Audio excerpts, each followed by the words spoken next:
Kehidupan ini berpasang-pasangan, ada lelaki dan ada perempuan. Kenapa Allah jadikan berpasang-pasangan? Kerana saling lengkap melengkapkan, saling lengkap melengkapi, atau dengan kata lain lagi, saling perlu memerlukan. Kerana kalau semata-mata dengan Nabi Adam sahaja belum cukup kuat, maka dihadirkan pasangan bagi Nabi Adam itu akan Siti Hawa untuk melaksanakan kerja-kerja yang diperintahkan Allah oleh Nabi Adam itu sendiri. Maka mesti ada supporter dia, mesti ada tulang belakang dia, mesti ada yang membantunya. Sebab itulah dijadikan Siti Hawa itu daripada tulang rusuk Nabi Adam alaihi salam. Saya tak tahulah, tapi ada sahabat saya, ustaz jugalah, dia bagi tahu, dia kata, kalau nak tahu pasangan kita tu berapa orang, kira tulang rusuk. Dia kata, kalau dia kata, kalau tak cukup 4, maknanya 4 lah tu, dia kata. Kira-kira satu je lah. Tak tahu, saya tak pernah kira lah pula. Tapi entah betul tak di kelentong saya ke apa, tak tahulah. Itu sikit lah, kan? Baik, lelaki, perempuan. Baik. Dan perempuan itu tak boleh, kenapa hikmah dijadikan wanita itu selepas dijadikan Nabi Adam, ataupun juga dengan kata lain, dijadikan wanita itu daripada tulang rusuk Nabi Adam. Maksudnya seperti mana yang Allah sebut di dalam Quran, ar-rijalu qawwamuna 'alan nisa'. Maknanya lelaki itu menguasai atau membimbingnya, memimpinnya akan perempuan itu. Kenapa perempuan itu perlu dibimbing, perlu dipimpin? Kerana perempuan ini, kata Nabi, dijadikan daripada tulang rusuk yang sifat tulang rusuk itu bengkok. Kan? Tulang rusuk itu bengkok. Lagi dibiar makin bengkok. Ngaku pun. Tapi kalau ditahan, nak ditegakkan, takut patah. Itulah wanita, atau itulah perempuan. Jadi sebab itu perempuan dia tak boleh berdiri sendiri. Terimalah hakikat, wahai kaum Hawa, bahawa kalian mesti memerlukan orang lelaki untuk memimpin kehidupan ini.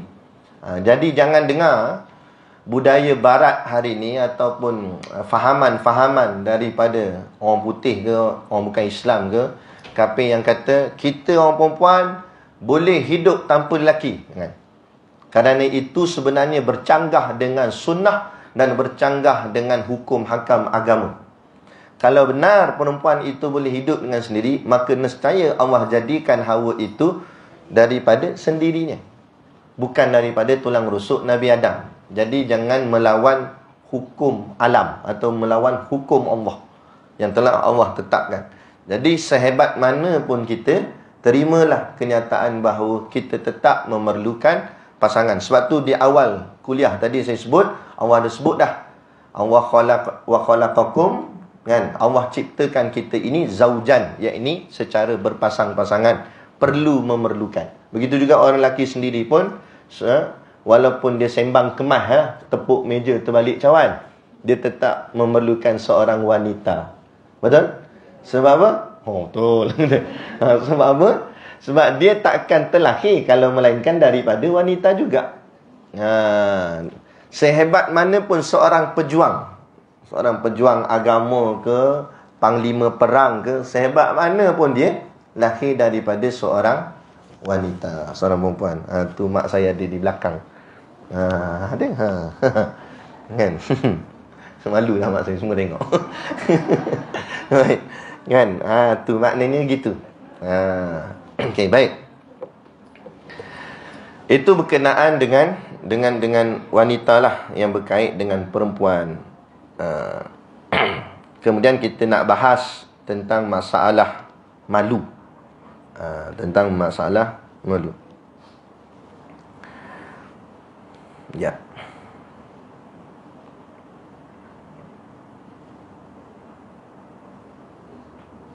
Dalam satu hadis Nabi yang berbunyi, Nabi menyebut bahawa al-imanu bid'un wasittuna syu'batan wal haya'u syu'batun minal iman. Al-imanu bid'un wasittuna syu'batan. Iman memiliki lebih daripada 60 cabang. Maknanya kalau nak bahas tentang iman ni, dia ada 60 cabang ni. Cabang-cabang iman tu. Maknanya nak betul-betul iman tu sempurna, ada 60 lebih perbahasan, tajuk yang perlu dibahaskan untuk menyimpulkan kesempurnaan iman tu. Kemudian kata Nabi, wal haya'u syu'batun minal iman. Dan malu itu salah satu cabang daripada 60 yang banyak-banyak tadi tu. Jadi salah satu. Sebab itu kaitan malu dengan iman tu suatu benda yang berkait rapat. Bermakna bila seseorang itu hilang dah rasa malunya, bererti juga hilanglah sebahagian daripada cabang imannya. Maksud bila hilang cabang imannya, maka imannya berkurang. Bila apa kesan daripada iman berkurang? Iman ni maksud apa? Apa makna iman? Apa maksud iman? Kepercayaan. Bila hilang salah satu cabang iman, bermakna hilanglah salah satu kepercayaan dalam hidup dia. Kepercayaan pada siapa? Kepercayaan kepada Allah. Sebab tu minta maaf cakap dah. Apabila kita nak kaitkan dengan tajuk kita ni lah, sebab tajuk ni berkenaan dengan wanita. Jadi kalau asyik kena kat wanita je, siapa subuh tajuk ni? Jadi sebab tu bila wanita, perempuan, dia dah hilang rasa malu dia, kita tengok sifat diri dia tu seolah-olah macam dah tak percaya ke Tuhan. Dia hilang. Contoh. Kadang-kadang berlakulah sedikit perselisihan antara dengan suami.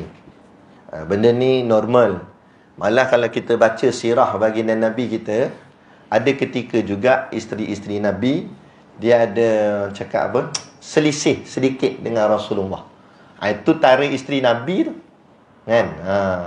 Apatah lagi isteri ustaz. Kan? Isteri Nabi. Kan? Dia ada selisih. Sampai kan Sayyidatina Aisyah, dia pernah berselisih dengan Rasulullah. Sampaikan bila berita tu sampai kepada Sayyidina Abu Bakar. Sayyidina Abu Bakar ni siapa? Sayyidina Abu Bakar ni ayah kepada Sayyidatina Aisyah. Maknanya ayah mertua Nabi. Begitu juga Sayyidina Abu Bakar ni sahabat Nabi. Jadi bila sampai berita tu pada Sayyidina Abu Bakar, marahnya Sayyidina Abu Bakar pada anak dia. Sebab apa? Sebab dia bersikap begitu kepada Nabi Allah, yakni Rasulullah. Tu kata orang perempuan ni hebat dia. Kan? Padahal suami tu Nabi dah. nak ceritanya.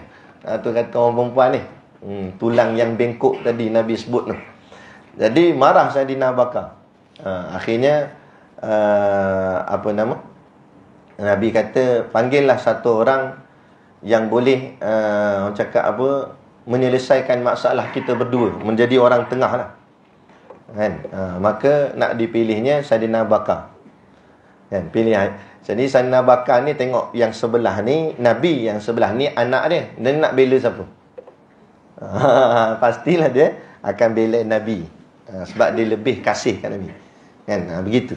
Tapi benda-benda macam ni sekadar kisah untuk kita ambil teladan. Bukan nak kata isteri Nabi pun macam ni. Bukan. Tidak. Sebab apa? Sebab sebaik-baik wanita itu adalah daripada ummahatul mukminin. Ya, ibu-ibu orang beriman, atau dengan kata lain isteri-isteri baginda Nabi sallallahu alaihi wasallam. Nah. Pernah ada satu kisah lagi, ada sifat cemburu. Memang yang sebenarnya cemburu ni adalah sifat orang lelaki sebenarnya. Kan? Tetapi dia jadi melekat dekat orang perempuan. Nak macam mana? Memang Allah aturkan begitu dah, kan. Jadi satu hari Nabi duduk dekat rumah Sayyidatina Aisyah. Lepas tu ada isteri Nabi yang lain masakkan satu lauk kegemaran Nabi. Kemudian isteri Nabi suruh khadam dia punya ahli khidmat dia, untuk hantarkan lauk tu dekat rumah Nabi. Yang waktu tu rumah Nabi tu rumah Sayyidina Aisyah yang Nabi duduk. Bila sampai, Nabi pun ambil lah lauk tu. Nabi kata, lauk kegemaran. Nabi sonok lah, lauk kegemaran Nabi. Sayyidina Aisyah tahu. Dia pun tengok, apa tu? Lauk ni kata. Kan? Sayyidina Aisyah tolak mangkuk tu sampai jatuh. Lauk tu habis, jatuh. Tapi tengok sifat Nabi kita. Kalau kita gitu kan. Ni lauk elok-elok pergi campak apa? Nabi tidak gitu. Habis Nabi buat apa? Nabi cuma senyum, Nabi kutip balik lauk tadi tu yang bersepah tadi tu, sambil Nabi kata, ada orang dah cemburu, dia kata. Tu sweet Nabi. Kan? Tu nak cerita. Jadi memang sifat tu ada pada orang perempuan. Jadi benda tu tak pelik lah. Memang Allah jadikan begitu dah. Orang panggil apa? Default setting. Kan? Tapi nak ceritanya macam mana kita nak kawal dia, supaya jangan sampai kita hilang pertimbangan, sehingga kan kita hilang rasa keyakinan dan kepercayaan kita pada Allah. Kadang-kadang berselisih. Biasalah. Bak kata Piramli, lidah dengan gigi pun boleh tergigit kan. Padahal hidup lama mana tak pernah berpisah. Bekerja sama mulut. Bila nganga, lidah keluar, tutup, lidah masuk kan. Tak kena, pup, tup, tergigit.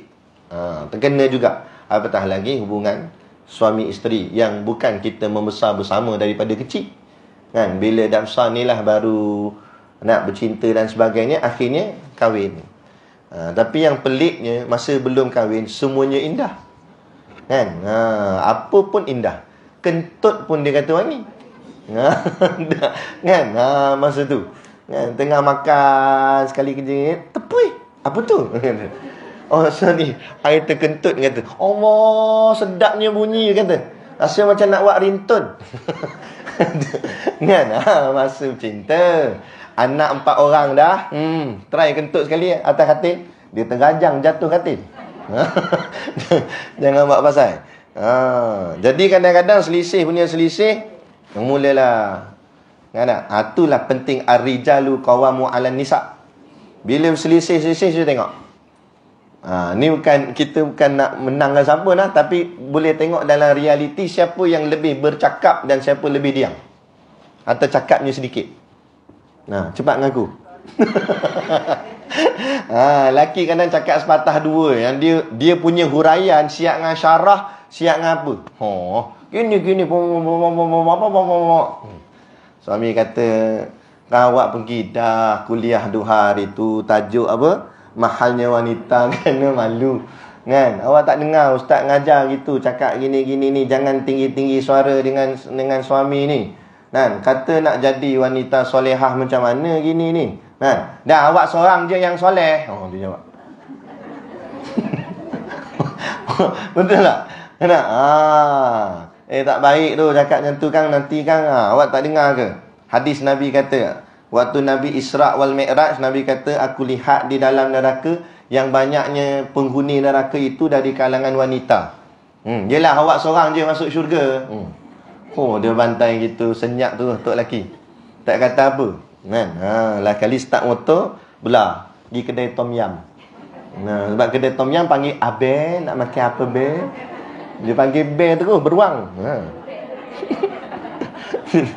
Ingatkan selesai dah, rupanya dia kejar sampai kedai. Payah macam ni. Tu kata, takut bila kita waktu tu dia marah. Sebab tu Nabi pesan, bila marah, kalau kamu sedang marah dalam keadaan berdiri, duduk. Kalau duduk pun bebel lagi. Duduk dah ni. Nabi kata kalau duduk pun marah lagi, baring. Tapi tak tahu baring tu lut tak lut, takut dah baring. Cakap lagi, la ilaha illallah. Nak diterkam dengan bantal, takut mati pula. Tapi itulah dia, maknanya begitu. Nabi tahu dah, Nabi cakap lama dah, 1400 tahun dulu dah. Jadi kalau kita kawalkan, paling-paling tidak beginilah, jangan sampai emosi nafsu tu mengawal kita. Lepas tu saya ada belajar satu benda yang bernilai dengan seorang guru. Nama dia, saya panggil dia Abu Ya di Kelantan. Masa saya pergi ziarah beliau lah. Dia kata dia ilmu ni dia ambil daripada guru dia. Dia kata kita ni dalam diri kita ni ada yang dipanggilnya hati, ada yang dipanggilnya akal, ada yang dipanggilnya roh, dan ada yang dipanggilnya nafsu. Ada 4 ni kata. Okey. Yang pertama tadi saya sebut apa? Hati. Hati ni dia tempat merasai. Dia tempat perasaan. Contoh kita hati kita ni tempat memilih. Kita nak milih sesuatu. Kita ada pilihan mengikut hati kita. Kita nak pilih apa? Kan? Yang kedua, akal. Akal tu tempat berfikir untuk menolong si hati ni. Hati tadi untuk nak memilih. Kita nak pilih apa? Nak pilih makan nasi lemak ke roti canai. Kan? Jadi akal difikirkan mana lebih kenyang. Kan? Mana lebih orang cakap apa? Puas hati lah sebagai contoh. Ataupun harga mana lagi murah. Kita nak cari murah je. Yang ketiga apa? Roh. Roh ni dia berkait dengan jiwa. Jiwa yang selalu berkait dengan roh ni hal-hal akhirat, hal-hal ibadah dan sebagainya. Yang terakhir, nafsu. Nafsu ni dia berkait dengan emosi yang sebenarnya. Emosi. Kadang-kadang makan tu dari segi hati dah pilih. Contoh nasi lemak. Dari segi akal, dia pun akal tu dah fikir habis dah bahawa nasi lemak ni berbaloi daripada makan roti canai. Nasi lemak ni nasi dia kenyang lah, boleh tahan mungkin sampai tengah hari. Akal dah fikir gitu. Hati pun dia tilik dengan hukum hakam agama. Nasi lemak ni halal, tak ada masalah, boleh makan. Sampai kat emosi ni kadang-kadang gagal. Apa? Dia kata nasi lemak ni pedas sangat lah pula. Dia ada je, dia akan mencari satu benda yang menyebabkan emosi dia tak suka ataupun tak tenang. Sebab tu kata Abu Ya, satu hari dia ada mempunyai masalah. Kan? Dia ada masalah. Contoh masalah apa kita nak buat contoh? Masalah kewangan, katakan contoh. Kita nak beli sesuatu. Kita nak beli ataupun kita nak mengharapkan satu, kalau contoh orang perempuan lah, kan, nak beli handbag, contoh kata nak beli handbag, kan.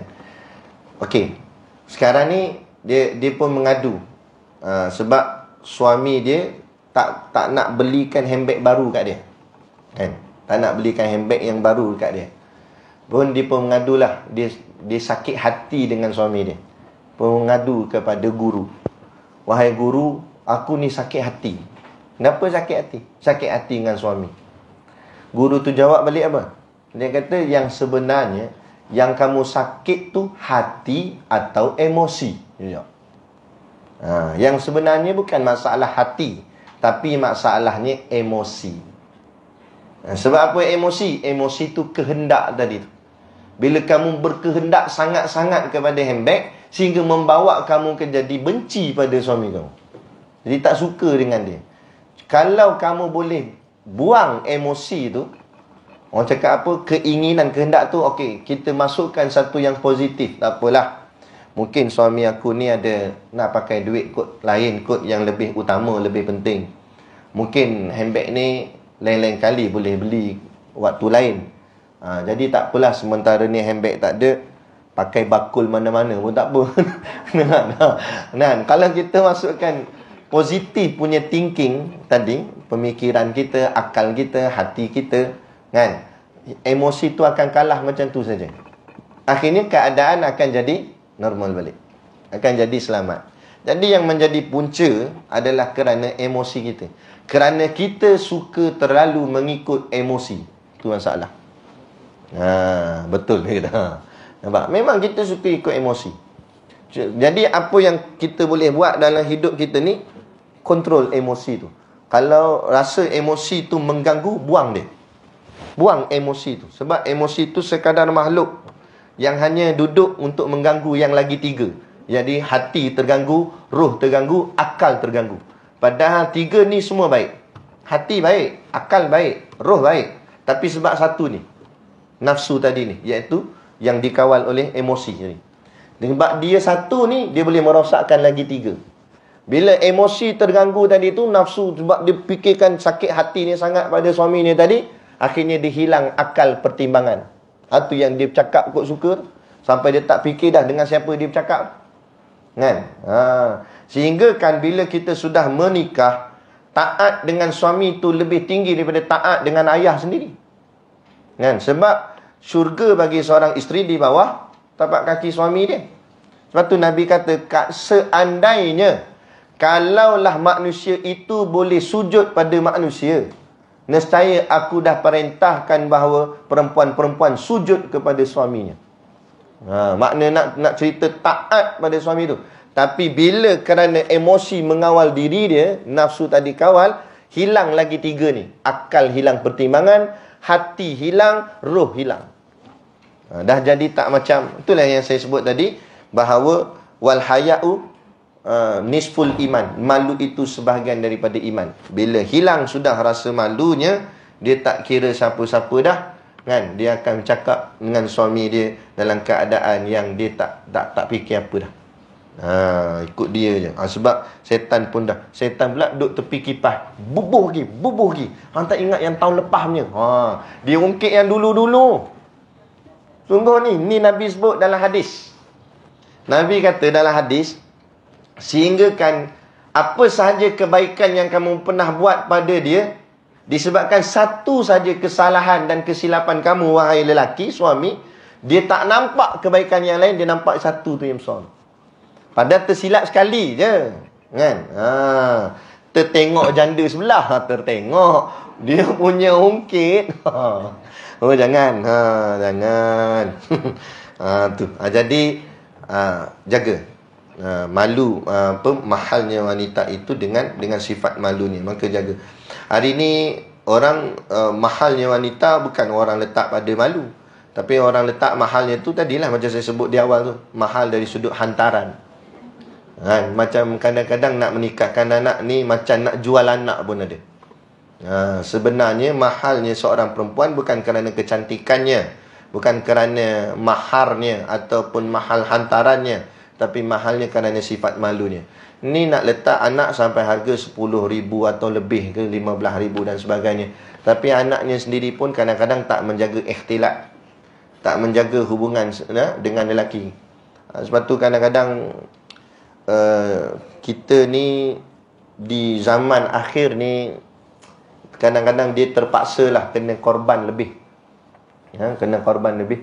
Dalam hadis Nabi kata yushikul umamu, apabila tiba satu zaman itu, akhir zaman ni, harta yang paling bernilai ialah seekor kambing. Ada setengah riwayat kata kepala kambing. Yang dibelanya sendiri. Wa mawaqi' al-qatri, dan dia bela dia pula di atas puncak-puncak bukit atau di pedalaman-pedalaman. Kenapa Nabi sebut gitu? Yang pertama dari sudut makanan. Makanan kita di akhir zaman ni, sehingga kita tak dapat nak yakin betul-betul makanan tu betul-betul halal atau tidak. Tadi baru aja kawan hantar dalam WhatsApp viral, ayam dia sembelih, balik tengkuk, kerak, campak. Balik tengkuk, kerak, campak. Kan? Ayam tu tak dan pusing-pusing untuk nak habiskan nyawa dia sendiri, dan campak-campak dalam bakul. Lepas tu bakul tu pula campak pula dalam air panas. Jadi ayam tu mati sebab air panas ke atau mati sebab sembelih? Dia mati sebab air panas. Mati sebab air panas tak jadi dah, dia haram, dia jadi bangkai. Sebab yang halalnya mesti dimati sebab sembelih. Jadi makanan. Lepas tu sehingga Nabi kata, harta yang paling bernilai bagi seorang Islam di akhir zaman ialah kambing yang dibelanya sendiri. Tu kiasan Nabi, contoh. Nabi nak bagi satu contoh. Maknanya binatang kena bela sendiri. Itu satu. Nak cerita bab makan tadi tu. Kemudian Nabi kata mereka ni belanya di puncak-puncak gunung, Sya'fal Jibal wa mawaqi' al-qatri, dan di perkampungan yang pedalaman. Maknanya Nabi nak maksudkan duduk tempatnya tu jauh daripada orang. Puncak bukit, di kampung pedalaman. Nabi kata di hujung hadis, Yafiru bidinihi minal fitan. Mereka duduk jauh-jauh daripada orang tu kerana nak jauh daripada fitnah. Fitnah di akhir zaman. Ni memang realiti lah. Ibu-ibu yang dirahmati Allah sekalian. Memang Nabi pun dah sebut dah. Tak dapat tidak lah, kan? Saya terpaksa maklumkan jugalah bagi tahu. Kalau kita duduk di belah yang bandar-bandar dan pekan-pekan ni, memang susah untuk membentuk akhlak seseorang. Apatah lagi anak perempuan. Kadang kita sendiri pun, hari ni kes bukan gadis-gadis saja, mak-mak orang pun pelik-pelik dah hari ni, kan? Suami pergi kerja, bawa Grab, jual bawa orang lah buat food panda ke apa tu kan. Bini kat rumah main Facebook, chatting dengan bangla mana tak tahu. Siap jemput datang ke rumah. Habis betul ni cerita benar. Enggak nak. Lepas tu itu satu, ada yang pelik-pelik buat video TikTok. Makcik lah, joget pula depan jeng-jeng. Ada nari pula dia. Padahal kita tengok usia dah. Inilah hilang rasa malu dah. Tak tahu kenapa sampai jadi macam tu kan. Zaman hari ni. Ini zaman dia. Jadi nak mencorakkan di tengah hiruk pikuk. Sebab apa? Sebab hari ni orang kata itu trend. Ini trending, ini gini. Bila kita tak masuk trend, dia jadi macam kita ni ketinggalan zaman. Tapi itulah dia. Sebab tu Nabi kata, wasayaudu kama bada'a ghariban. Islam ni akan kembali ganjil. Sebab apa maksudnya Nabi? Kalau betul kamu nak ikut Islam, kamu akan jadi orang yang ganjil daripada orang lain. Jadi pelik. Orang lain semua sibuk dengan sosial apa semua, kita tidak. Orang semua sibuk dengan trending, kita tidak. Hari ini dari sudut berpakaian, kan? Bahaya kalau orang perempuan berpakaian yang bertabaruj, yang berlebih-lebihan, dengan warna yang terang-terang, dengan corak yang ni macam-macam, dengan manik-manik apa semuanya, betul tak campur lagi dengan wangian-wangian, sehingga menyebabkan bila lalu di hadapan lelaki sampai toleh ke arah dia. Maka ini semua perempuan-perempuan yang tadi Nabi sebut, yang aku lihat di dalam neraka itu ramai dari kalangan wanita. Inilah antara punca dan sebab dia. Sebab tu kena jagalah perkara-perkara ini. Lepas tu yang paling terbaik lah sebenarnya. Tapi tak apalah, selagi mana tak sampai tahap melampau, tak apa lagi. Tapi paling terbaik, pakaian wanita itu serba hitam. Sebab kenapa hitam? Kenapa pakaian yang diajar? Cuma orang Arab hari ni pun tak boleh pakai mana tak? Cuma dari asalnya yang Nabi ajar begitu. Pakaiannya hitam, keseluruhan. Sebab apa? Yang pertama, warna hitam, warna yang kusam. Bukan warna yang jadi tarikan. Satu. Yang kedua, warna hitam, warna yang kelat. Yang bukan kelat. Kelat tu rasa. Apa? Kelam. Gelap. Gelap.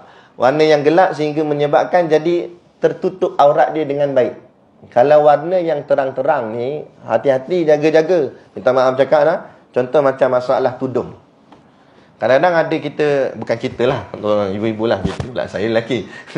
Pakai tudung yang warnanya cerah, contoh putih ke apa, tak ada masalah. Tapi pastikan kainnya tebal. Ini kadang kain dia jenis kain nipis, sehingga boleh nampak dia punya getah rambut kat dalam. Getah rambut warna pink, kan? Lepas tu dia pakai tudung, tapi getah rambut nampak. Soalan, kalau getah rambut nampak tak? Bermakna warnanya boleh tembus.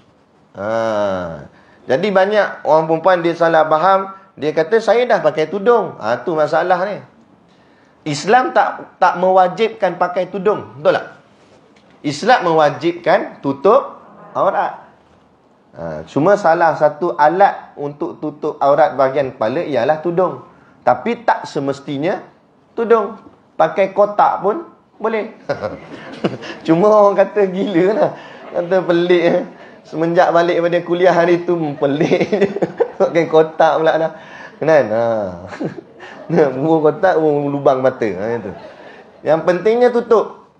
Betul. Kadang-kadang itu bila ditutup dengan kotak, walaupun orang kata gila, tapi tak nampak rambut. Ada pakai tudung, tapi rambutnya nampak. Jadi mana yang lebih menepati syarak sebenarnya? Jadi esok pakai kotak lah. Itu nak ceritanya dah. Itu kena faham di situlah. Ya. Betul. Hari ni jadi trending yang Nabi kata akhir zaman nanti kamu akan ikut orang-orang Yahudi, orang-orang Kristian, shibran bi shibrin wa zira'an bi zira'in. Sejengkal mula sejengkal demi sejengkal kata Nabi. Kemudian sahasta demi sahasta. Sahasta ni dari sini sampai sini kan. Sejengkal macam ni, satu macam ni. Apa maksudnya Nabi? Apa kiasnya daripada hadis tersebut? Bila Nabi kata kamu akan ikut mereka sejengkal demi sejengkal, itu maksudnya sedikit-sedikit. Bila sampai tak cukup dengan sikit-sikit, kamu ikut dia semakin lama, sedar tak sedar kamu dah ikut dia banyak-banyak. Mula ikut sikit-sikit je, lama-lama dah jadi banyak-banyak.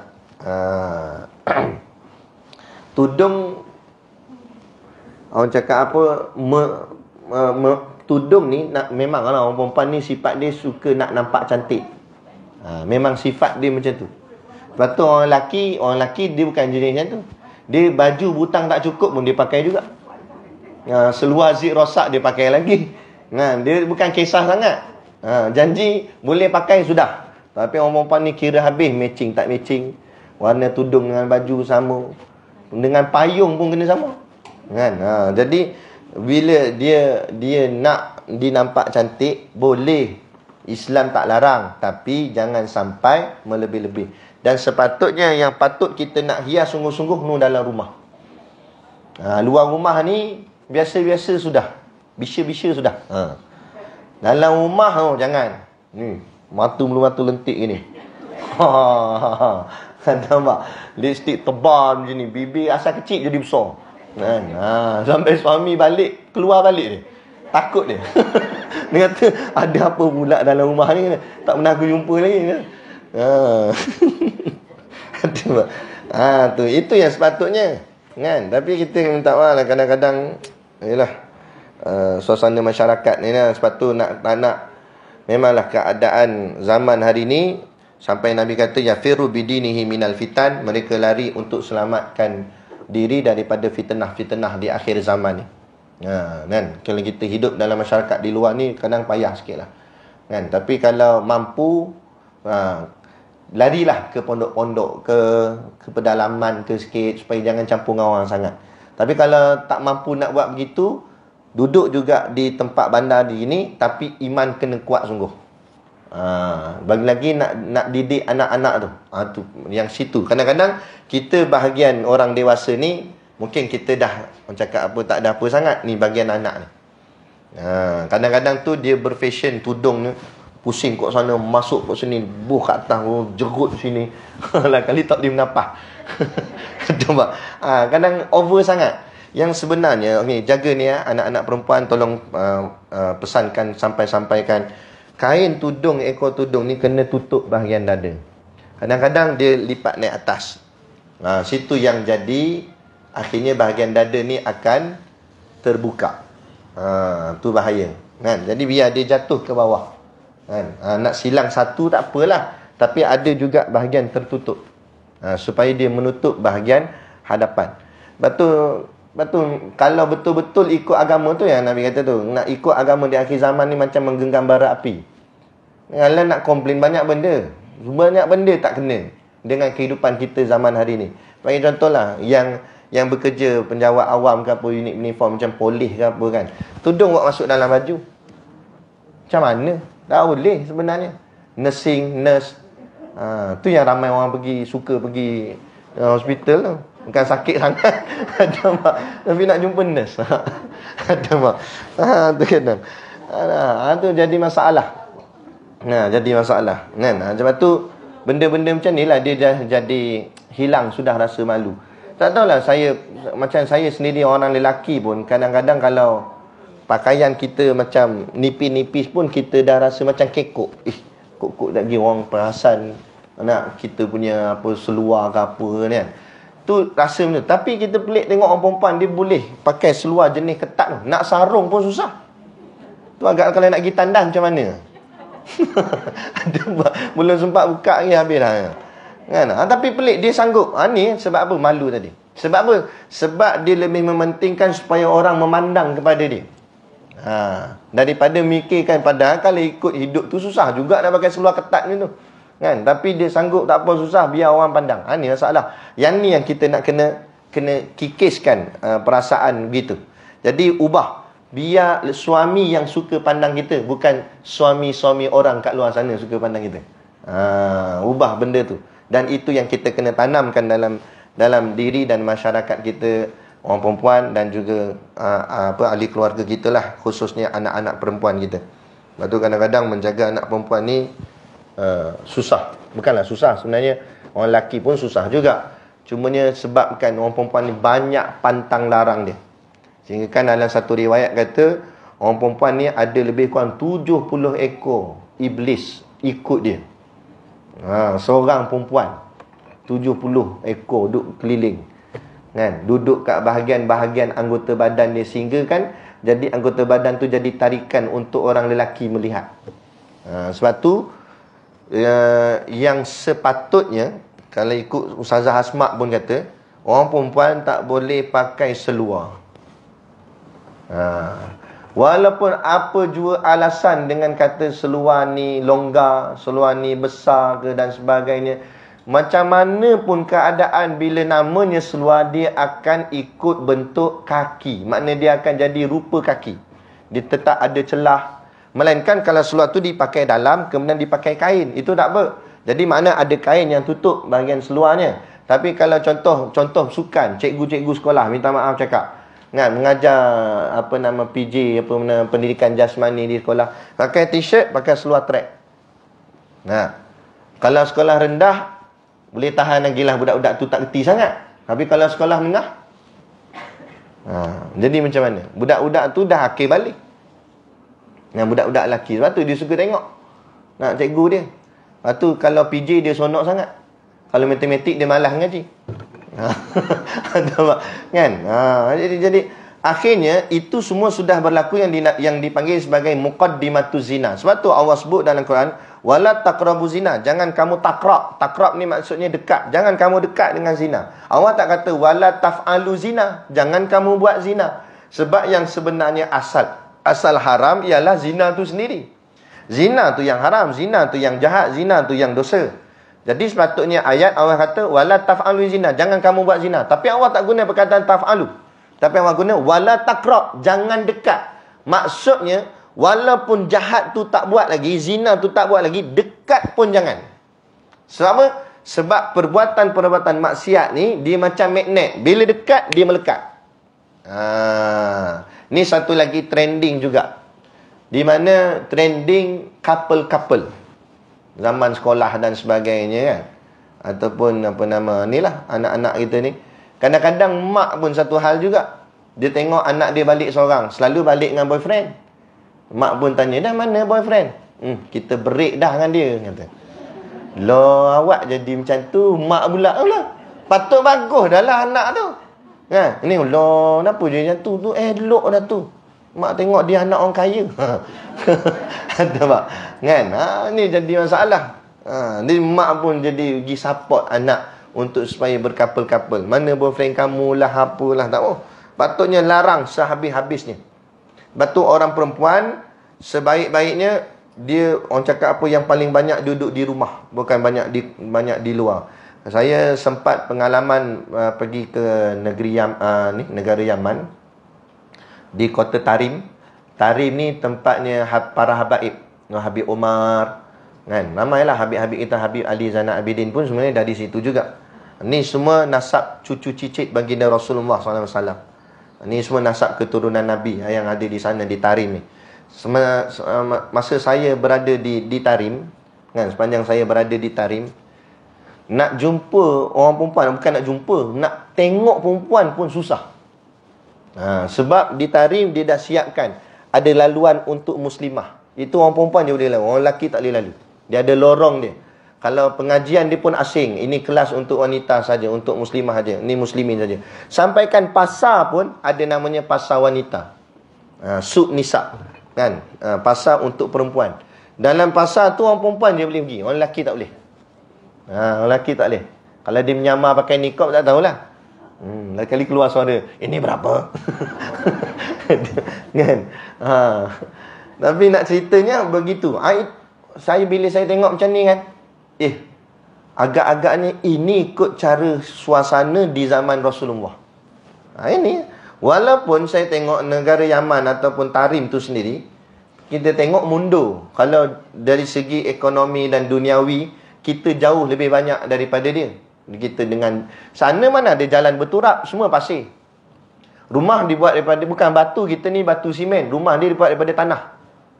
Tanah tu kumpul-kumpul buat ni petak. Kan? Sebab sana dia jarang hujan. Jadi tak apalah dia buat daripada tanah. Kita sini buat tanah. Tengah makan untur gitu. Jiran sebelah nampak, oh tengah makan ke? Dia jatuh sebab hujan kan. Sana jarang hujan. Jadi dia, tapi nak cerita suasana hidup dia, saya duduk seminggu, daripada seminggu 7 hari tu 2 hari dia ada elektrik. Sebab hari bakinya tak ada elektrik. Sana hidup susah. Walaupun saya tengok dunia dia susah, tapi akhirat dia kalah kita banyak. Akhirat dia dari sudut agama dia jaga betul, kan? Lepas tu satu lagi saya nak tunjukkan juga hebatnya, mahalnya wanita. Jadi mahal macam tu. Habib Umar ada isteri tak? Adalah. Nah, guru-guru kita ni, alim ulama kita ada isteri dia, isteri-isteri dia. Dan kalau Habib Umar kita panggil dia Habib, kan? Tapi kalau isteri Habib, selalunya orang panggil Hubaba. Gelaran dia. Hubaba. Dan seperti mana Habib Umar seorang pendakwah, isteri dia juga seorang pendakwah. Isteri dia pun menyampaikan dakwah. Dan ketahuilah, isteri Habib Umar pernah datang ke Malaysia untuk kongsi pun ilmu dia, untuk berdakwah. Tapi kita macam tak tahu sangat dan tak dengar sangat. Sebab apa? Sebab dirahsiakan. Dia pernah majlis, Habib Umar suruh isteri dia pergi berdakwah di Malaysia.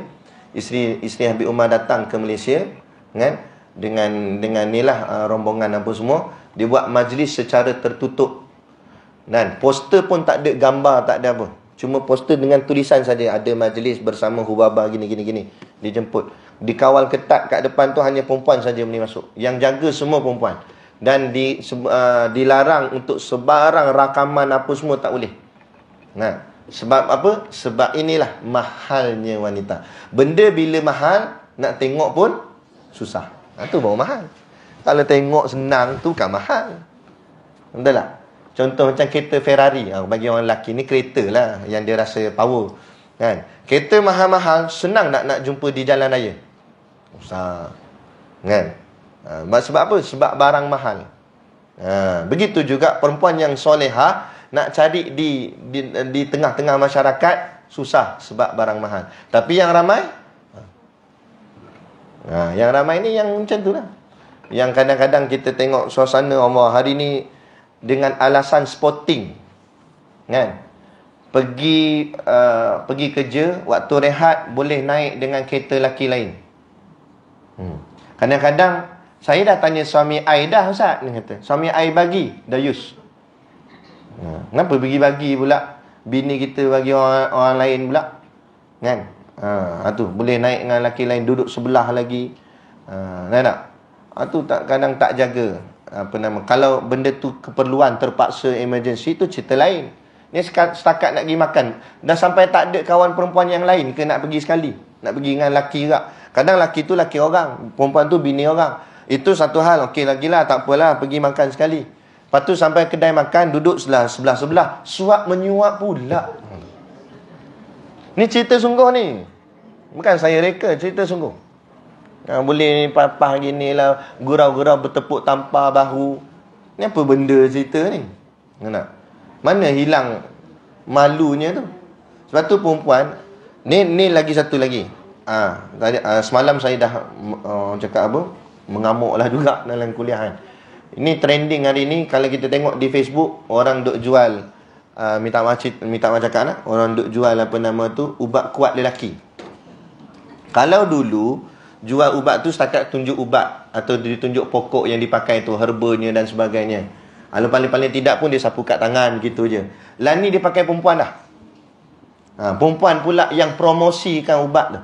Nak sampaikan dia kata, oh semalam saya sampai naik ke langit. Apa benda cerita ni? Cerita hal dalam keluarga kamu nak cerita kat khalayak ramai.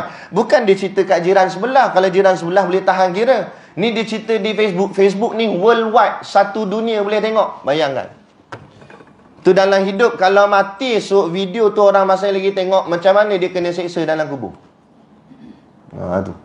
Dahsyat zamanan ni. Tu betul, tolong jagalah diri kita, adik keluarga kita, kan.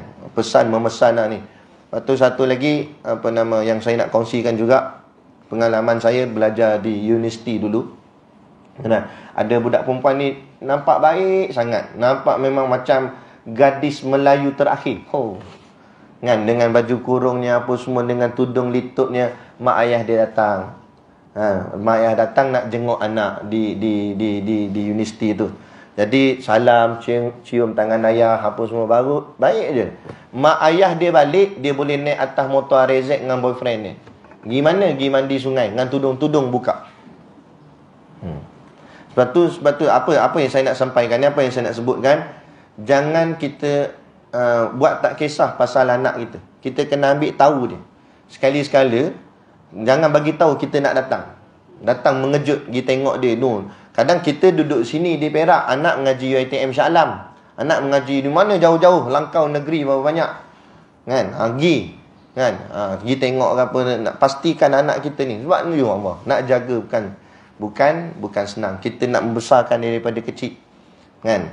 Nanti dia tersilap langkah. Lelaki yang jenis jahat ni pun, macam mana pun saya pernah tanya lelaki-lelaki, jahat mana pun lelaki, dia tetap nak isteri yang baik. Mak rempit, dia bawa bosia belakang. Yang ada, ini nak jadi bini kamu ke? Manalah ni bosia lah. Dia berapa ramai lelaki pakai dia dah. Saya Ustaz, kalau nak cari perempuan Ustaz, saya nak jadi ni muslimah yang kat sekolah tahfiz Ustaz lah. Boleh? Dia kata mana boleh cakap. Hang macam tu, mana boleh. Tapi nak ceritanya, siapa pun dia mesti nak perempuan yang terbaik. Dia bukan nak perempuan yang jenis macam tu.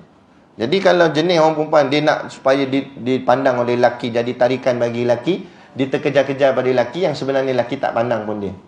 Akhirnya jadilah kes macam-macam. Anak luar nikah apa semua, kemurungan lah apa semua. Inilah puncanya. Sebab tu kita kena pantau ahli keluarga kita, anak-anak kita, jagalah habis-habis. Anak perempuan, kalau anak lelaki ni boleh tahan, kita jaga sampailah dia menjelang dewasa, kita boleh lepas. Pandailah dia nak hidup, dia nak kerja ke apa kan. Tapi kalau anak perempuan ni sampai besar, kita tetap kena pantau dia. Sebab apa? Sebab orang perempuan ni walaupun besar, dia masih lagi ada sifat-sifat kurang matang dia kadang-kadang. Sifat kanak-kanak tu masih lagi ada. Sebab ni lah, dalam dalil yang kita bacakan tadi, ar-rijalu qawwamu 'alan nisa. Mesti kena jaga juga perempuan ni. Walaupun sebab tu perempuan dia tak boleh sendirian. Masa kecil duduk di bawah jagaan seorang lelaki. Mana? Ayah dia. Tapi bila dia besar, kena duduk juga di bawah jagaan seorang lelaki juga. Siapa? Suaminya. Dia tak boleh lepas dia seorang-seorang. Lepas, hanyut. Sebab itu satu lagi pesanan yang juga guru kami pesan, kalaulah nampak macam dia dah mula gelenyar. Tahu gelenyar? Orang Kelantan kata. Kan? Maknanya dah mula gedik lah. Dah mula ada gatai-gatai dia tu. Itu lumrah fitrah manusia. Kan? Maka percepatkan dan permudahkan pernikahan. Percepat dan permudahkan pernikahan. Ni kadang-kadang, minta maaf cakap, kita bagi alasan, dah habis belajar dulu. Jangan nak menggatai. Sedangkan benda tu nafsu. Benda tu tadi ada perasaan. Kan? Dan dia pula jenis lemah. Duduk pula dalam kawanan jenis nak bercampur dengan macam-macam orang. Duduk jauh daripada kita. Akhirnya setan akan cocok dia. Mak ayah hang bukan tahu pun. Mulalah tidur rumah lelaki ni apa semua ni. Sebab benda tu nafsu yang keinginan. Maka permudahkan. Kalau betul dia nak kahwin, kahwinkan aja. Kahwin tak semestinya nak kena dah duduk serumah dengan lelaki ni. Mungkin lelaki ni pun baru nak cari kerja ke, ataupun dia ni belajar lagi. Tak apalah. Jadi dah ada ikat pernikahan. Dia duduk rumah kita, kita tanggung lagi. Tak apa. Itu orang panggil nikah gantung nama dia. Kan? Nikah gantung ni, yang penting asalnya hukumnya sudah sah. Jadi kalau dia bertemu, itu suami dia dah. Dia tak jadi maksiat. Dan inilah yang menyebabkan setan akan jadi menangis. Sebab setan tak nak kita nikah. Setan nak kita bermaksiat. Itu dia cocok kata, so belajar dululah, apalah. Kita punya alasan itu. Sebab kita ikut trending daripada orang putih. Training pada barat. Konon-konon career lebih utama gini. Kita tak memandang agama lebih utama. Kita sibuk dengan careernya dan sebagainya. Oi, kalau nak cerita panjang lagi, ni pukul apa dah? Sikit lagi. Lagi, orang perempuan. Hari tu saya buat daurah bahagian haid, nifas, istihadah. Ini pun satu permasalahan bagi orang perempuan, wanita ni. Nah, kadang-kadang dia berlaku, kalau haid dia normal tak apa lagi. Haid dia sama je. Kalau berlaku haid dia berubah-ubah tiap-tiap bulan, menyebabkan nanti ada masa yang bukan haid, istihadah, tapi dia tak semayang dan dia kena qada balik. Sehingga kan kadang-kadang qada semayang, dia pernah kami dapat satu kes 2 bulan berturut. 2 bulan dia kena qada semayang. 1 hari 5 waktu. Kalau 2 bulan 60 hari dah. 60 kali 5. Tekan-tekan kalkulator pun tulis. Ui, banyak kata dia. Mampu hang. Jadi bila jadi macam tu, ada orang perempuan kata, orang macam tu macam mana Ustaz? Banyaknya saya nak kena qada. Inilah jawapan dia. Itu sebab Islam ajar orang perempuan tak digalakkan bekerja. Sebab kerja orang perempuannya di rumah. Untuk buat ibadat, untuk jaga anak, untuk masak, untuk melayani suami. Tapi hari ni dia dah jadi satu trend. Itulah kita anak sebut tadi. Satu trend yang dibawa oleh barat supaya orang perempuan ni boleh survive sendiri. Kononnya boleh hidup sendiri. Supaya dia berkerjaya. Supaya dia tak memerlukan orang lelaki. Akhirnya bila dia sibuk dengan kerja, tanggungjawab sebenar sebagai seorang wanita gagal. Tak dapat layan suami, tak dapat nak jaga anak-anak dan sebagainya, kan? Kemudian tak dapat melaksanakan tuntutan yang diperintahkan Allah. Mungkin kadang-kadang qada yang nak kena tanggung tu banyak. Masalah haid dia dan sebagainya. Ni jadi satu masalah sebenarnya. Sebab itu kalau betul-betul lah nak ikut Islam, banyak perkara kita terpaksa tune balik dan tak ikut cara zaman hari ni. Itu yang disebut sebagai mengikut Islam di akhir zaman ni seolah-olah menggenggam bara api. Orang lain semua macam ni, kita saja buat cara lain. Payah, bukan senang, bukan benda yang mudah. Orang lain sibuk cari duit apa semua. Atau ada juga alasan kata, tapi suami saya gaji kecil Ustaz, kalau saya tak kerja juga nanti nak tampung keluarga. Itu yang kita panggil tadi emosi. Kadang-kadang keinginan hidup kita tu nak taraf tinggi. Sebab tu akhirnya jadi tak cukup. Itu satu sebab. Kadang-kadang nak supaya pakaiannya power, keretanya power, apa semua power, sedangkan kita tak ukur baju badan sendiri. Jadi kalau kita tahu kemampuan kita takat tu sudahlah. Jangan kita nak ikut trend. Sebab tu kata tadi, kalau kita duduk di pedalaman, kalau kita ada duit sikit pun kita rasa kita dah okey. Tapi kalau duduk di bandar tu yang jadi persaingan. Tengok jiran sebelah bawa masuk perabot baru. Dia tengok kat langsir. Kan? Ada. Jadi masalah jadi macam tu. Itu satu. Yang kedua, mungkin juga dah Ustaz, saya tak adalah membeli sangat tapi tetap tak cukup gaji suami dia kerja biasa je, gaji dia rendah. Jadi kalau sebenarnya tak juga kita boleh bagi alasan kita kena bekerja. Mungkin kita boleh berniaga daripada rumah. Ni lagi mudah. Berniaga pakai online. Tak semestinya kena ada kedai dan sebagainya. Pakai online je. Jual apa-apa kan. Ataupun kadang orang perempuan dia pandai buat apa, kek dan sebagainya, ikut tempahan. Ada orang order baru buat. Lepas tu mintalah siapa-siapa pergi hantar, atau suami dia tolong hantar kat rumah orang tu. Dah. Kan selesai. Jadi boleh juga untuk nak bantu suami. Jadi tak ada alasan. Jadi sebab itu mujahadah wanita di akhir zaman ni lagi kena kuat. Dan yang terakhir, dalam hadis juga ada sebut, ada satu peristiwa Nabi kata, ada seorang lelaki ni, Dajjal akan sampai di perkampungan ni. Di perkampungan tu ramai perempuan. Dan memang pun nisbah di akhir zaman, orang lelaki sedikit, perempuan ramai. Jadi kampung tu ramai perempuan, sehingga kan dia takut perempuan yang ada di rumah dia, iaitu mak dia, isteri dia, anak perempuan dia jadi terjebak dengan Dajjal, diikat. Nabi cerita. Benda tu tak berlaku lagi, tapi Nabi tahu dah, Nabi cerita. Sampai tahap dia ikat ahli keluarga perempuan dia kerana takut mengikut Dajjal. Kerana apa dimaksudkan daripada hadis ni? Bukanlah orang lelaki tak ikut Dajjal, tapi selalunya orang lelaki ni, sebab tu orang lelaki dia layak jadi pemimpin, sebab dia banyak berfikir jauh. Sebab tu orang lelaki dia fikir jauh. Benda dekat dia tak nak fikir. Kadang-kadang birthday bini dia tak ingat. Saya kata birthday bini, birthday dia kadang tak ingat. Kan? Bini bawa kek nah. Siapa? Dia kata, awak lah, saya. Dia pun tak tahu. Birthday anak lagi lah. Kan? Sebab dia fikir, dia bukan fikir soal nak birthday apa, dia fikir lagi 10 tahun ni ekonomi macam mana? Ni rumah dah settle bayar belum? Kereta macam mana? Anak-anak aku nak sekolah lagi 10 tahun, nak masuk sekolah, yuran berapa? Dia fikir sampai tahapnya tu. Tapi orang perempuan, dia fikiran dia dekat. Esok nak makan apa? Petang ni nak masak lauk apa? Dia dekat-dekat je. Dia bukan fikir 10 tahun lagi. Kan? Dia jadi macam tu. Jadi sebab itu bila fikiran dia begitu, memang Allah dah buat macam tu. Jadi dikhawatiri bila Dajjal ni datang, bawa satu benda-benda yang nikmat, dia mudah terikut tanpa berfikir panjang. Ni dia tak fikir jauh. Dia terus, ini best ni Dajjal bawa ni, so terus ikut.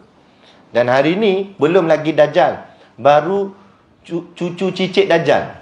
Berapa ramai dah perempuan ikut. Saya hari tu balik daripada umrah, kan, turun kat airport tu, balai ketibaan tu kan, tempat orang tiba tu.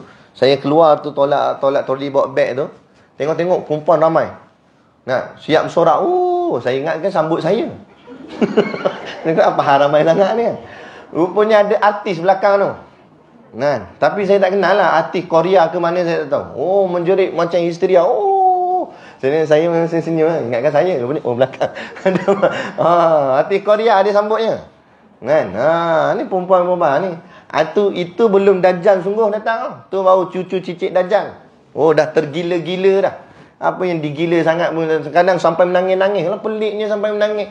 Nah, konsert Coldplay hari tu, ada budak perempuan, dia dapat tiket, cium, macam tu. La ilaha illallah. Kita ingatkan tiket pergi umrah ke apa? Tiket pergi umrah cium macam tu, tak apalah, kan? Sebab cinta ke Nabi. Ni habis. Betul, tolonglah jaga habis-habis. Sebab tu kita kena pantau telefon anak-anak. Kalau dia letak password, tegur, cakap, mak dan ayah ada hak untuk tengok telefon anak. Kan? Ada hak. Kalau boleh jangan bagi dia beli sendiri telefon. Sebab bila dia beli sendiri, kadang-kadang kita kena nak ajar anak kita berdikari, kita bagi dia duit, suruh dia simpan dan dia beli sendiri. Bila dia beli sendiri, dia akan rasa ni hak dia. Bila dia rasa ni hak dia, mak ayah tak boleh masuk campur. Telefon ni saya punya, saya beli sendiri. Asal ayah nak tengok pula, asal mak nak tengok pula. Jadi kalau kita yang beli, itu hak kita. Kalau dia marah ni apa? Telefon ni mak yang belikan untuk kamu. Jadi mak ada hak untuk nak tengok. Jangan bagi dia duit sangat. Bila dia duduk dalam jagaan kita, jangan bagi dia duit. Melainkan dia dah besar. Sebab tu lagi-lagi orang perempuan. Kalau orang lelaki tak apa lagi, dia boleh berdikari hidup. Orang perempuan ni. Sebab tu macam tadi saya sebut, ingat orang perempuan dia tak boleh lone ranger dia seorang. Dia mesti tetap macam mana, apa jua keadaan pun mesti di bawah jagaan. Selagi mana dia belum nikah, bawah jagaan dia ayah. Lepas dah menikah, bawah jagaan dia suami. Masa tu kita lepas dia tak apa dah. Sebab suami dia yang akan tanggung dia. Kan? Jadi, telefon cek. Tengok apa, dengan siapa dia berkawan. Dia selalu mesej siapa. Pantau. Bukan kita nak busybody. Tapi sebab ku anfusakum wa ahlikum nara. Allah sebut. Jaga diri kamu dan ahli keluarga kamu daripada neraka. Nak ke kita masuk syurga? Anak masuk neraka. Tergamak ke kita? Kita kalau di dunia ni pun anak kita terbakar kat dalam rumah, mesti kita nak selamatkan dia sebab api. Kita tak sanggup tengok anak kita dibakar. Dah takkan kita sanggup tengok anak kita dibakar di hari akhirat. Kan? Sebab tu kita kena jaga benda-benda macam ni. Dan kena ada pemantauan. Dan didiklah sehabis-habisnya supaya tanam bahawa mahalnya seorang perempuan itu bukan pasal lawa, cantik dan sebagainya, tapi mahalnya kerana sifat malu dia. Sebab itu kalau yang diajar Nabi ni, tak apalah. Orang tanya saya juga, adakah tutup muka ni, bernikab ni sampai tahap wajib? Tidak. Kan? Dia sunat sahaja. Tapi kalau sampai boleh menimbulkan fitnah, dia boleh jadi wajib. Maksud fitnah ni mungkin muka dia terlampau cantik sehingga bila lalu dia semua orang nak tengok. Maka dia kena tutup. Dan juga kadang-kadang hari ni nikab juga jadi satu trend. Orang pakai nikab, anak-anak gadis kan. Pada asalnya dari segi syariat dia baik. Tapi bila dah menikab, tunjuk pula dekat video. Padahal tujuan bernikah tadi untuk melindungi wajah. Tapi kalau ada tunjuk dekat video tu bukan melindungi, tu lagi nak pamer. Buat pula video TikTok apa semua sambil pakai nikah ni. Gini, yang pelik ni tangan bengkok ni. Kita ingatkan dia cacat ke apa. Nah, rupanya style dia bagi nampak gedik dia tu. Ni masalah kan. Jadi mencemarkan imej Islam, mencemarkan sunnah baginda Nabi, sunnah isteri-isteri Nabi dan sebagainya. Jadi kalau dah tutup, maknanya memang tutup. Jadi sebaik-baik seorang wanita yang banyak duduk di rumah. Jangan banyak keluar. Sebab tu dalam solat berjemaah pun lelaki paling afdal di masjid, perempuan paling afdal di rumah. Yang sebenarnya solat berjemaah perempuan afdalnya di rumah. Melainkan ada majlis ilmu, ada kuliah, kan? Itu pun sepatutnya kuliah agama lelaki yang pergi dengar kuliah. Suami yang wajib bila sampai rumah dia pula buat kuliah untuk isteri dan anak-anak dia. Jadi orang lelaki patut yang mengaji kitab. Balik rumah dia pula buka kitab dekat rumah.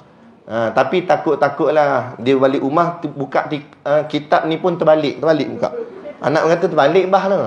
Jadi kalau lelaki dia tak mampu nak sampaikan ilmu pada isteri dan anak, maka dia kena bawa isteri dan anak dia ke masjid untuk belajar bersama. Macam tu, ikut kaedah asal.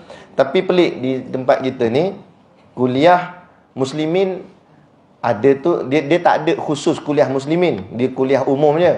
Tapi yang ada kuliah muslimat. Macam kita ni. Kuliah muslimat. Yang sepatutnya kuliah muslimin tu yang utama. Sebab lelaki yang wajib mengaji betul, bukan muslimat. Muslimat ni dia mengaji dengan suami dia, kan? Yang sepatutnya begitu. Tapi tak apalah, nak buat macam mana, kita buat apa yang kita mampu, asalkan kita niat untuk jaga agama kita. Dan jagalah maruah, jagalah nilai mahal yang telah Allah letakkan pada seorang perempuan. Perempuan ni memang sangat-sangat mahal. Kenapa dikatakan mahal? Apa saja pada tubuh badan dia, pada diri dia, suara dia, tak kira lah apa pun ada yang pada diri dia, semuanya orang cakap apa, power, hebat, mahal. Betul? Nah, jari dia mahal, walaupun tak tengok muka lagi, kan? Macam budak tafiz kan, dia di sekolah tafiz, mana campur lelaki perempuan. Sekali tu nak balik ke kampung, duduk tunggu bas kat bus stop, duduk gini. Ada orang perempuan duduk sebelah, dia tak nak tengok lah, dia tafiz kan, pakai serban, dia jeling gitu je. Dia jeling budak perempuan duduk sebelah, budak perempuan tu gerak jari gini, darah hidung. Ada mak kata, jari pun cantik dah. Itulah kata mahal. Sebab tu lagi tutup lagi mahal. Gitu. Sebab dia barang mahal. Insya Allah. Kalau dah insya, itu maksudnya dah habis. Kira sedikit sebanyaklah kita dapat pencerahan dan pendedahan. Lagi-lagi kita berada di akhir zaman.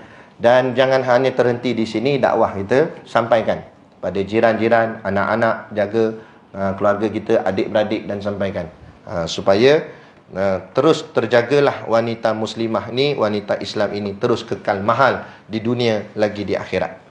Insya Allah. Jadi cukup sekadar tu apa yang dapat dikongsi dan disampaikan. Moga-moga memberi sedikit sebanyak kefahaman. Kalau tak banyak sikit pun jadilah, insya-Allah. Jadi cukup sekadar tu. Wabillahi taufiq wal hidayah.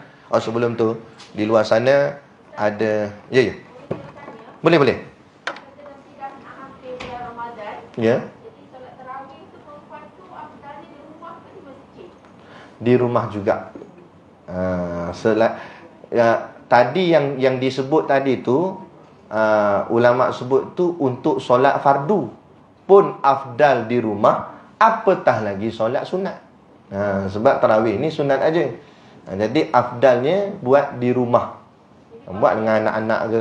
Pahala berjemaah tu suami solat di masjid. Jadi dapat pahala. Okey.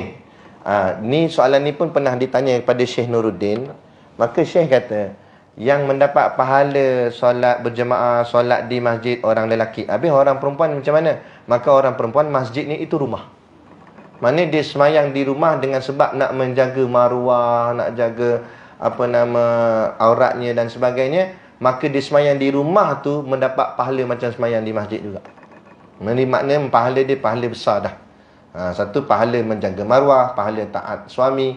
Tapi kalau nak pergi juga, dia kena pergi dengan suami.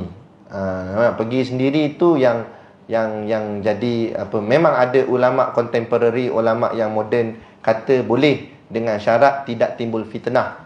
Betul. Memang boleh pun. Cuma jelas kalau lebih baiknya, kalau kira lebih afdalnya itu di rumah. Lebih terjaga. Tapi kalau pergi juga, adakah berdosa? Tak sampai tahap berdosa. Selagi mana kita tak buat benda yang haram lah. Janganlah pula pergi tu jeling kat Tok Bilal. Tu orang jadi masalah. Kan? Tok Bilal pula mau meninggal bini. Ada. Tu contoh lah kan. Boleh tak menjawab soalan? Jadi cukup sekadar tu lah. Saya ni kalau makin lama makin merepek ya. Okey, di luar sana ada produk perniagaan untuk menampung sekolah pondok dan tahfiz kami lah. Jadi bolehlah tengok-tengok, membeli sambil menderma.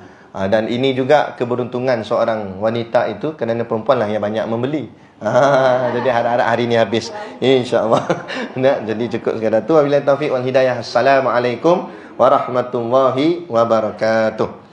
A'udzubillahi minasyaitonirrajim. Bismillahirrahmanirrahim. Alhamdulillahirabbil alamin wassalatu wassalamu ala asyrafil anbiya'i wal mursalin wa ala alihi wa sahbihi ajmain. Allahumma taqabbal minna salatana wa du'aana innaka antas samiul alim wa tub alaina innaka antat tawwabur rahim. Allahumma ja'al dinana dinan nabi Muhammadin sallallahu alaihi wasallam wa islamana islamal muslimin wa imana imanal mu'minin wa salatana salatal khashiin wa a'malana a'malas salihin wa niyatana niyatal mukhlisin wa dhunubana ya Allah dhunubal mustaghfirin wa hayatana hayatal ulama wa mautana bimauti syuhada wa dikinal jannata ma'al anbiya'i alaihimus salatu wassalam. Rabbana atina fid dunya hasanah wa fil akhirati hasanah wa qina adzabannar wa qina adzabannar wa qina adzabannar. Wassallallahu ala khairi khalqihi sayyidina Muhammad wa ala alihi wa sahbihi wasallam. Subhana rabbika rabbil izzati amma yasifun. Salamun alal mursalin walhamdulillah Rabbil alamin. Amin ya rabbal alamin. Taqabbalallahu minna wa minkum.